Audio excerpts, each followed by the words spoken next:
How do you feel about inflation going forward? I actually had Jeff Booth here 2 weeks ago, and he wrote a whole book about inflation, deflation, actually before the crisis, kind of predicting what was going to happen. And Jeff breaks it down and says, look, this is something we've repeated on 80 to 120 year cycles, where we always seem to inflate our currency until there's a war or an overthrow period, and we've done it since the Roman times.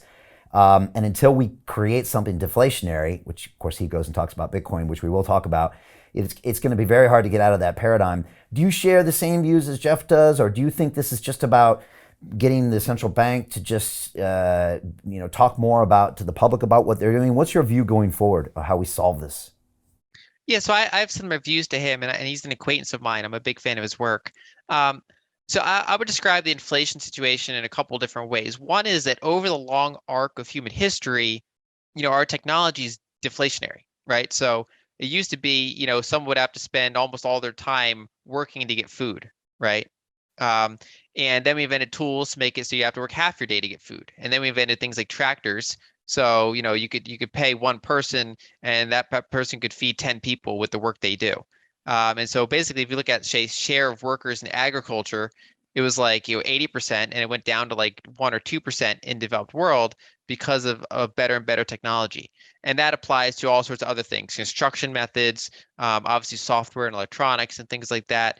We get better and more efficient over time, and that pushes the price down of things in a vacuum, right? So a lot of things go down, say in terms of gold over time. Um, and whereas because we have modern central banking, right? So we constantly inflate the money supply, we offset that natural deflationary pressure with an inflationary money supply. And so we end up getting some sort of, in a good period, say, moderate inflation. So prices go up a little bit every year, every couple of years. Um, and but every few decades, because that system is inherently unstable, right? So when you can just print money, essentially, inevitably you run into a problem, and then you just print a ton of money, and then the currency breaks. So if you look at the long arc of history, they've tried fiat currencies a number of times, and they last for a period of time, but because they're inherently abusable, they eventually get abused and they break, and then it goes back to gold or other assets.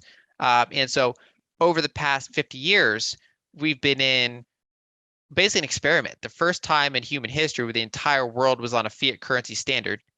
And it's been the longest and most sophisticated one by far, because modern technologies made it more workable. And in addition, they have certain guardrails that have kept these things going, in a semi-stable way for quite a long period of time. And so it's in some ways it's very impressive.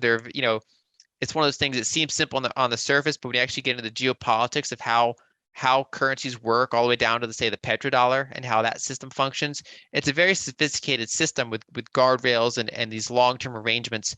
But essentially, it's basically trying to offset this big deflationary force. Whereas if you go back to Jeff's argument, it's the idea that we should just let that deflation play out, that the world would be a much better place if we didn't structure our banking system around this idea of constant money supply growth, and instead let technology deflation, boost our purchasing power over time, reward savers rather than debtors, and kind of shift to that different type of economy.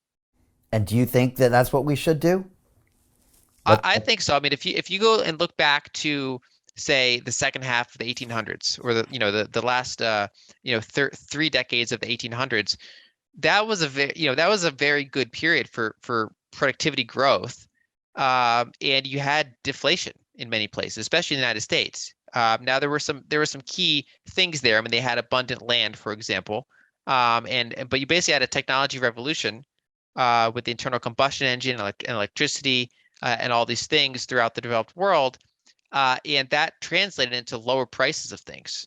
So it wasn't rapidly offset by all that monetary inflation, and it wasn't a perfect time, but it shows that deflation is not the boogeyman that it necessarily is made out to be. I think what mixes people up is that generally in the current system, deflation only happens during recessions. So we call deflation bad. It kind of mixes up causality. And then two, because our current system is so debt based, it's the idea of constant debt growth. and basically consumerism and debt growth. In that system, deflation is bad because when you have that much debt and then you get deflation, you can't service the debt. You need prices of things to keep going up to offset that debt. So in a highly debted system, which we have, it makes sense that people,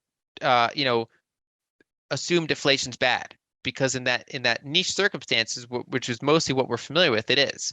But in a healthier system with less debt in the system that's more based on saving and capital, deflation is not the bad thing that it is as it is in this current system.